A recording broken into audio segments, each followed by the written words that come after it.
Diqqat xalq, tezkor xabar. Bugun Surxondaryo va Toshkentda chang to'zon ko'tariladi. Bugun 22-iyul kuni O'zbekistonning ayrim hududlarida, jumladan Toshkent shahrida kuchli shamol va ayrim joylarda chang to'zonlar kuzatilishi mumkin. Bu haqda O'zgidromet xabar bermoqda. Ma'lum qilinishicha, bugun kunduzi Surxondaryo viloyati va tog'li hududlarning ba'zi joylarida shamol tezligi 13-8 metr/sekundgacha kuchayishi chang to'zonlar bilan kuzatilishi mumkin. Poytaxtda shamol tezligi 10-12 metr/sekundgacha kuchayishi ayrim joylarda chang to'zonlar bilan kuzatilishi mumkin.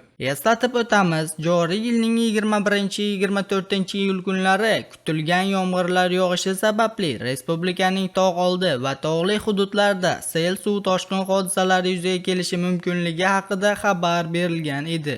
Sizga yetkazmoqchi bo'lgan xabarimiz shulardan iborat edi. O'zingiz va o'zgalar hayotiga befarq bo'lmang. Xayr, salomat bo'ling.